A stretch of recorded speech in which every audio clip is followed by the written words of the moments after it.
Salut les traders, bienvenue dans cette nouvelle crypto capsule. Aujourd'hui, j'ai envie de faire un focus sur des ratios entre les altcoins et le Bitcoin et les petites altcoins et les plus grosses capitalisations.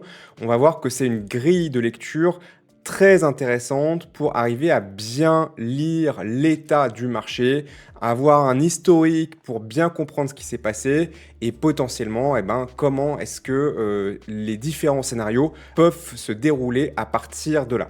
Donc on va commencer par le Others versus Bitcoin. Le Others va représenter sur TradingView la capitalisation de marché total de toutes les altcoins qui ne sont pas dans le top 10. Et donc on se débarrasse de ces grosses capitalisations de Bitcoin pour regarder finalement, j'ai envie de dire, le vrai marché des altcoins. Et on va comparer l'évolution de cette valorisation avec le Bitcoin. Donc qu'est-ce que ça veut dire? Ça veut dire que quand ce graphique monte, eh bien les altcoins qui ne sont pas dans le top 10 montent plus vite que Bitcoin. Donc on est plutôt dans ce qu'on appelle une alt season. Et quand c'est le contraire, c'est que c'est Bitcoin qui domine. Donc c'est très intéressant puisque là, on a atteint une zone de support quand même assez critique, clairement, avec la liquidation qu'on a eue vendredi dernier.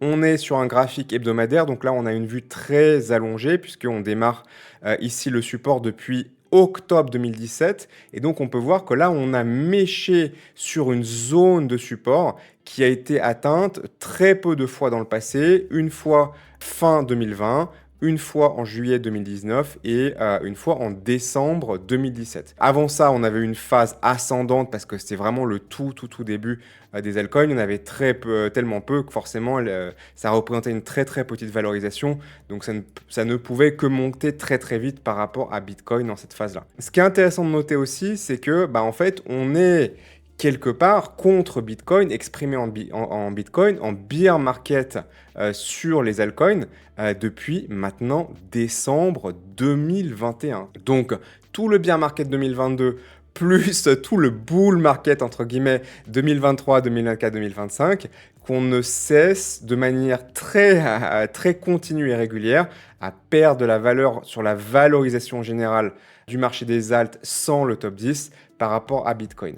Donc ça, c'est une tendance de fond qui n'est pas particulièrement surprenante, mais il y a quand même normalement une forme de cyclicité et d'alternance qui, il est vrai, on n'a pas connu sur ce cycle haussier les 3 dernières années. Mais il est intéressant de noter que là, en fait, on est censé arriver sur un top de marché. Mais en fait, sur les alts, on n'est pas sur un top de marché. On est en train d'arriver sur un bottom de marché. Et la question maintenant, c'est qu'on a atteint vraiment un support historique ici.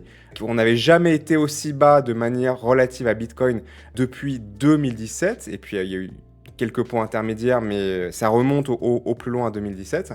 On a eu un rebond mécanique sur une mèche de rachat une fois que les liquidations ont été opérées. Maintenant, la question, c'est que est-ce qu'on y retourne? Est-ce qu'on enfonce tout ça et ça en finit jamais? Ou est-ce qu'on va finir par avoir une forme d'alternance? C'est sûr que là, si on devait avoir un rebond, c'est plutôt le moment opportun et qu'on a vraiment là, sur le support, une zone extrême qui doit donner quand même davantage de force et de probabilité à un rebond potentiel. Mais on peut avoir aussi quelque chose de très piégeux. On peut avoir, comme je le disais avec Bitcoin dans ma vidéo précédente, on revient travailler la mèche avant de peut-être rebondir et repartir, ou au contraire, continuer de s'enfoncer. Et là, si on passe sous le support, c'est un peu game over sur les altcoins, ou en tout cas sur le marché des altcoins à faible capitalisation. Et il faudra recentrer le trading, l'investissement de manière beaucoup plus lourde, uniquement sur Bitcoin, uniquement sur les majeurs, uniquement sur des choses autour de l'optimisation sur la DeFi, les actifs tokenisés et des choses comme ça. Au passage, c'est exactement ce sur quoi on travaille avec mon fonds Palantex. Donc ça, c'est le premier ratio que je voulais vous montrer aujourd'hui. Le deuxième ratio, donc c'est que des ratios qui mettent d'abord le Others, donc les altcoins sans le top 10, contre d'autres éléments. Donc le premier élément, c'était Bitcoin. on va évidemment avoir des choses assez similaires, mais aussi très intéressantes si on se met contre le Total 3. Donc le Total 3, c'est quoi? C'est la capitalisation totale de toutes les cryptos sans Bitcoin et sans Ethereum. Donc on est sur quelque chose ici d'assez similaire aussi, où on a enfoncé également un support historique qui avait été atteint en novembre 2022 et en janvier 2020. Et on a vraiment méché et on est revenu au-dessus. Donc encore une fois, c'est une réaction assez logique et pour l'instant plutôt saine, même si on n'est pas encore non plus dans un rebond qui pour moi est 100% confirmé pour se dire c'est sûr qu'on a forcément atteint le bottom ici et on peut faire du all-in, absolument pas. Et on a méché également vraiment à proximité du point le plus bas jamais atteint. Donc c'est aussi quelque chose d'assez significatif. On a une borne de l'autre côté qui est très intéressante, d'accord. D'ailleurs sur Bitcoin, je pense qu'on l'a aussi. C'est moins clair sur Bitcoin, mais là ici par contre, on a vraiment une borne entre guillemets dans ce range, enfin si on est en range, qui est très intéressante puisque là on avait eu notre top de marché altcoin qui avait très très bien été détecté ici en mars 2024. Donc on avait atteint un premier top ici en avril 2021 avant le crash de 2021 qui était le crash intermédiaire avant le top de marché de la fin de l'année 2021 puis le bear market 2022. Et exactement en mars 2024 quand on était revenu contre cette résistance, ça avait déclenché l'inversion. Donc finalement, on peut considérer que le seul moment où on a eu vraiment quelque chose de significatif sur les altcoins et de soutenu depuis les 3 dernières années, c'est la période de juin 2023 jusqu'à mars 2024. Et puis après, depuis, c'est que la dégringolade. Donc on a eu quand même quelques petits événements mineurs, un petit rebond technique ici quand on avait atteint le support au tout début du bull run, la début 2023, mais qui avait vraiment pas duré longtemps et qui avait été effacé complètement juste après. On a vu un petit rebond ici, on a fait quelques coups très intéressants dans la salle de marché Strategy l'année dernière en septembre, octobre, novembre ici, puis après un gros effondrement avec ce qui s'est passé autour de l'élection Trump, le Bitcoin, etc. Et puis une baisse des marchés généraux. Un micro rebond ici, on avait réussi à faire quelques petits coups sur le rebond d'avril-mai ici. Mais voilà, entre guillemets, si on doit dire est-ce qu'on a eu une alt season sur le cycle, on a eu un petit peu quelque chose là de mai 2023 à mars 2024 et le reste a été sur des fenêtres de tir où il y avait quelques petites opportunités, mais il fallait être vraiment très très très réactif, rentrer vite et sortir vite.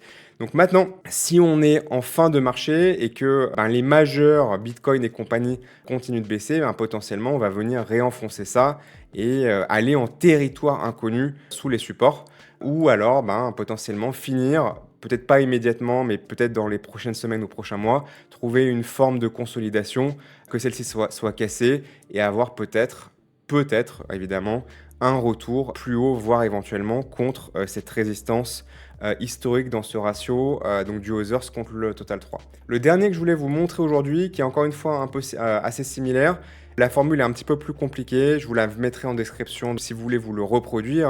Voilà, vous pouvez comme ça copier-coller directement la formule dans TradingView, qui est donc toujours le Others contre le Total 3, mais en fait ici, on a quelque chose d'un petit peu plus clean, puisqu'en fait on fait toutes les crypto-monnaies en dehors du top 10 contre les crypto-monnaies qui sont dans le top 10 uniquement, moins les stablecoins.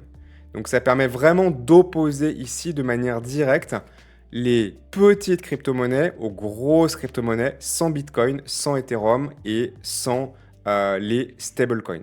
Donc on est sur quelque chose d'assez similaire aussi, mais on voit que on retrouve à nouveau là ce gros support ici qui quand même a plutôt été enfoncé sur les précédents supports historiques qu'on avait eu ici et qui essaye de réentrer sur le support, mais quand même un petit peu péniblement. Et on voit bien ici sur ce graphique la domination et la dominance des principaux acteurs crypto qui vraiment dominent tout le marché, même si on élimine Bitcoin, Ethereum et les stablecoins, donc c'est-à-dire les quelques grosses majeures, Solana, BNB, Ripple et quelques autres, etc., qui ont vraiment une domination sans partage du marché crypto en dehors de Bitcoin, donc du marché des altcoins, pardon, depuis mars 2024. Ça ne veut pas dire que la crypto est finie si on s'enfonce ici. Ça veut simplement dire qu'on va être dans un autre paradigme et dans une autre phase du marché crypto sur lequel, eh bien, on aura un marché qui sera dominé par les principaux acteurs et on tradera, on investira sur ces principaux acteurs et sur les principaux domaines de travail, les principales industries qui ont fait leurs preuves sur plusieurs cycles maintenant, c'est-à-dire Bitcoin, la DeFi, potentiellement les actifs tokenisés et quelques majeurs. Et on peut aussi très bien travailler comme ça. Ça ne veut pas dire non plus qu'il n'y aura plus jamais rien à faire et plus jamais à investir dans des small caps, mais ça voudra dire qu'on sera dans un travail extrêmement précis, très ponctuel, avec un tri drastique et on sera dans une autre façon de travailler. J'ai pas vraiment de préférence aujourd'hui, les deux peuvent se produire. Désolé, je n'ai pas de boule de cristal. Je vous dis un petit peu que là, voilà, ce support, c'est au moins à court, à moyen terme, une forme de croisée des chemins qui pourrait nous lancer dans un paradigme différent potentiellement sur les prochaines années. Et évidemment, on continuera de surveiller ça ensemble dans ces crypto-capsules que je vous propose plusieurs fois par semaine gratuitement sur ma chaîne YouTube Sylvain Marche. Abonnez-vous si ce n'est pas déjà fait pour recevoir automatiquement les notifications de mes futures vidéos. Mettez un pouce en l'air si vous appréciez ce type de contenu pour me signifier que je devrais en faire davantage. Et moi, je vous dis à très bientôt. Et d'ici là, comme toujours, bon vent et bon trade. Salut!